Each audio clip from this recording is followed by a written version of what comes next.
Os imigrantes começaram a chegar ao Brasil para trabalhar nos cafezais em 1870, mas foi depois de abolida a escravidão que o país começou a ver na mão de obra desses estrangeiros a solução para as muitas tarefas da produção.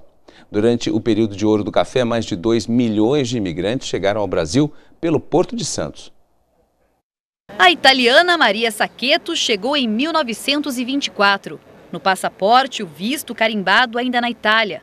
Muitas famílias vieram ao Brasil em busca de oportunidades nas fazendas de café.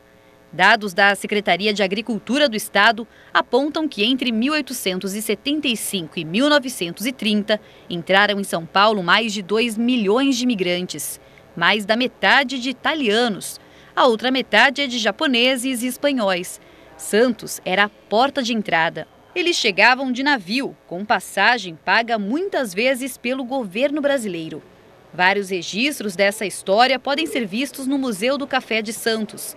A historiadora Marília Bonas nos acompanhou nessa visita. Tinha um interesse político, econômico e, acima de tudo, social de trazer uma outra mão de obra, né, depois da abolição da escravatura. O Sudeste tem um terreno muito propício para o café, né, em termos de clima, em termos de solo, e esse café rendia bastante dinheiro já. Então eles percebiam que valia a pena investir um pouco, que isso ia render talvez o grande dinheiro que constrói o Brasil oficialmente como um grande país, uma grande potência no século XIX. Do Porto, os imigrantes seguiam de trem até a capital, onde os representantes das fazendas iam buscá-los.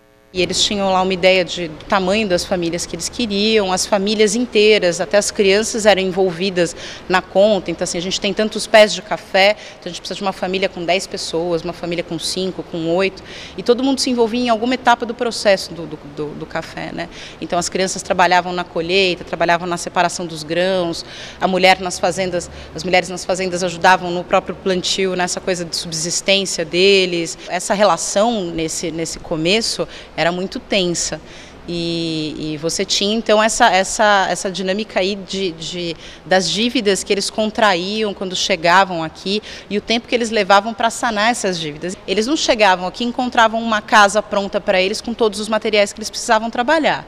Eles encontravam uma casa, mas aí eles compravam do fazendeiro as ferramentas, eles compravam do fazendeiro o equipamento básico ali e como eles não tinham dinheiro para comprar, porque eles tinham vindo exatamente para trabalhar, esses fazendeiros ficavam com uma dívida a ver. O museu fica num lugar de grande importância desse período, o prédio onde antes funcionava a Bolsa Oficial do Café de Santos. Foi inaugurado em 1922 e era aqui, nesta sala, onde aconteciam os pregões, quando os corretores decidiam por quanto o café seria vendido.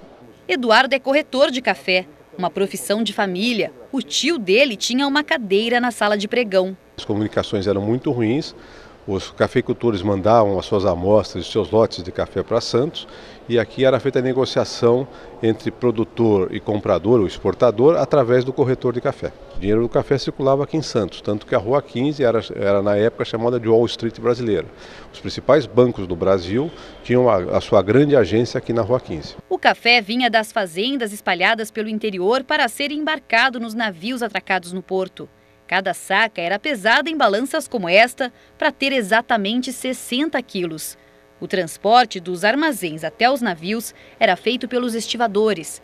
O Jacinto era o mais conhecido deles. Imigrante português que trabalhava nessa movimentação de cargas, ficou famoso por uma brincadeira. Era o único que conseguia levantar 5 sacas de uma só vez.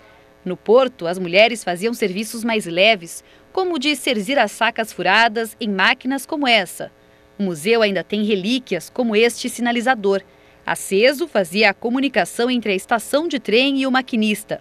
E ferramentas como este plantador, usado para cavar a terra e colocar as mudas de café. Os trabalhadores, vindos principalmente da Europa, foram os responsáveis por muitas das mudanças de costumes e tecnologias. A chegada dos imigrantes influenciou até mesmo na forma dos brasileiros tomarem café.